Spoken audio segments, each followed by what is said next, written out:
আসসালামু আলাইকুম। আমি নূরে ইমরান হুসাইন। আমি ওয়াইডেক্স হিয়ারিং সেন্টারের সিনিয়র অডিওমেট্রিস্ট অ্যান্ড হিয়ারিং স্পেশালিস্ট হিসেবে আছি। আজকে আমি একটা টপিক নিয়ে আলাপ করব আপনাদের সাথে। যে টপিকটা হচ্ছে যারা হিয়ারিং লস পেশেন্ট মানে কানের কম শোনার যে রোগীগুলা আছে, তাদের নিয়ে কোনো কিছু বিষয় আলাপ করব। যে আপনারা যারা কানে কম শোনেন তারা কেন হিয়ারিং এইড ব্যবহার করবেন? হিয়ারিং এইড ব্যবহারের আসলে কতটুকু গুরুত্ব আছে? আসলে সব ডিটেইলস এ বলতে গেলে ভিডিওটা অনেক বড় হয়ে যাবে। আমি সংক্ষেপে কয়েকটা বিষয় বলব।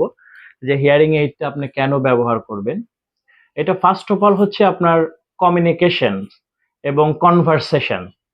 আর যারা আপনি হিয়ারিং লস পেশেন্ট তারা দেখবেন যে আপনার ব্যবসায়িক ক্ষেত্রে হোক, আপনার চাকরির ক্ষেত্রে হোক, যে ক্ষেত্রেই হোক আপনি কনভারসেশন গুলো অনেক কিছু মিস হয়ে যাচ্ছে। এই কনভারসেশনকে ডেভেলপ করার জন্য আপনি হিয়ারিং এইড ব্যবহার করবেন। দ্বিতীয়ত হচ্ছে গুরুত্বহীনতা। যারা হিয়ারিং লস পেশেন্ট আছে তাদের গুরুত্ব কমে যায় অন্য মানুষের কাছে।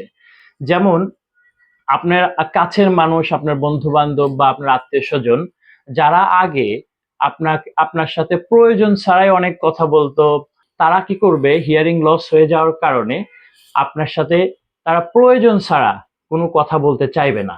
দ্বিতীয়ত হচ্ছে প্রয়োজন অনুযায়ী যতটুক কথা বলার দরকার তার থেকে অনেক সংক্ষেপ কথা বলে আপনার সাথে কমপ্লিট করে দিবে এবং আপনাকে সবসময় একটা গুরুত্ব দেবে না আপনার কথাগুলাকে, আপনাকে একটু অ্যাভয়েড করবে, এড়িয়ে চলবে। এই বিষয়গুলা যারা হিয়ারিং লস পেশেন্ট তারা একটা সময় উপলব্ধি করতে পারবে। তৃতীয়ত হচ্ছে হীনমন্যতা। যে হীনমন্যতা হচ্ছে আপনার নিজের প্রতি নিজের আত্মবিশ্বাসটা কমে যাবে। আপনি যখন একটা প্রোগ্রামে যাবেন বা আপনি অফিসে যাচ্ছেন বা ভালো একটা কাজে যাচ্ছেন, আপনার নিজের প্রতি যে আপনার আত্মবিশ্বাস কমে যাবে যে আমাকে কি বলবে, আমি কি উত্তরটা দেব। সেই হীনমন্যতা একটা মানুষের জীবনে অনেক বড় একটা বিষয়। হ্যাঁ, এইটা কিন্তু আস্তে আস্তে আপনার কমে যাবে। হ্যাঁ, চতুর্থ বিষয়টা হবে হচ্ছে আপনার যে মন মানসিকতার একটা পরিবর্তন। এই মন মানসিকতার একটা পরিবর্তন আসবে। যেমন আপনি আপনি একটা জায়গায় বসে আছেন বা কাজ করছেন, একটু দূরে আপনার আত্মীয়স্বজন বা আপনার কলিগ বা আপনার কেউ একজন পরিচিত শুভাকাঙ্ক্ষী কথা বলছে বা একটু হাসাহাসি করছে, সেই শব্দগুলো স্পষ্টভাবে আপনার কানে আসছে না। হ্যাঁ?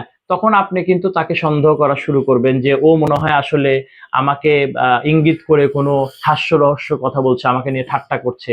যে এই যে একটা মানুষের সাথে আপনার যে ভুল বোঝাবুঝির যে বিষয়টা, এই বিষয়টা কিন্তু একটা সময় চলে আসবে।